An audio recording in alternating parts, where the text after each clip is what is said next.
আসসালামু আলাইকুম। কেমন আছেন বন্ধুরা? আশা করি ভালো আছেন। নিয়ে আসলাম আরেকটি ভিডিও। আমরা দেখব কিভাবে Camtasia দিয়ে স্ক্রিন রেকর্ড করা যায়। তো স্ক্রিন রেকর্ড করার জন্য সর্বপ্রথম আমরা এখানে নিয়ে আসলাম। আমি কাজের সুবিধার্থে Camtasia ওপেন করে রেখেছি।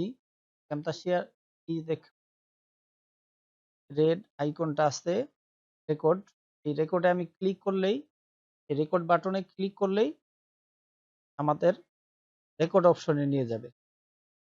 দেখুন এখানে ডিফল্ট ভাবে এই যে স্ক্রিনের সাইজ দেওয়া আছে, আমি কত সাইজটা রাখবো, ফুল স্ক্রিন না হাফ স্ক্রিন, তার সাইজটা কতটুকু হবে, আমি এভাবে কাট করে নিতে পারি।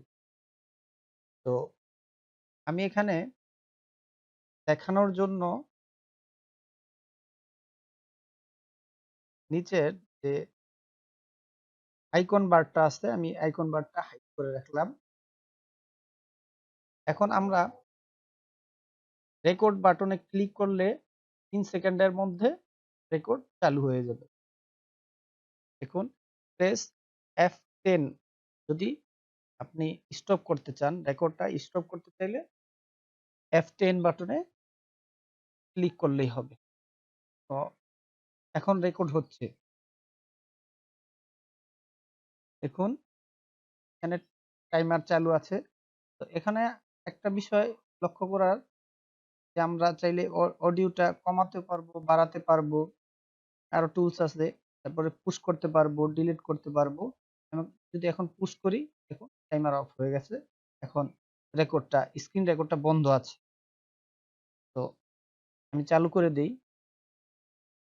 চালু করার সাথে সাথে এটা মিনিমাইজ হয়ে যায়। এখানে ইফেক্ট আছে, এগুলো আপনারা যে যেটা ব্যবহার করেন সেটা ব্যবহার করবেন। তো আমি এই রেকর্ডটা বন্ধ করে দেই। এখানে স্টপে ক্লিক করলেই রেকর্ডটা বন্ধ হয়ে যাবে এবং ডিফল্ট ভাবে Camtasia যে আপনার স্টুডিও আছে এখানে ক্যানভাসে চলে আসবে। দেখুন আমি যেটা রেকর্ড করলাম, স্টপ করতে চান, রেকর্ডটা স্টপ করতে চাইলে F10 বাটনে পুরোটা এখানে চলে আসছে, ক্লিক করলেই হবে। এগুলো আমরা একটু আগে রেকর্ড করলাম। তো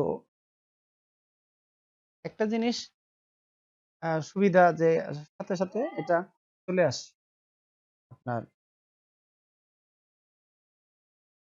Camtasia তে এডিট করার জন্য। খুবই চমৎকার একটা ফিচার, যে আমরা সাথে সাথে আমরা এটা এডিট করতে পারি। তো অসংখ্য ধন্যবাদ। আশা করি আমাদের সাথেই থাকবেন। যারা সাবস্ক্রাইব করেননি অবশ্যই সাবস্ক্রাইব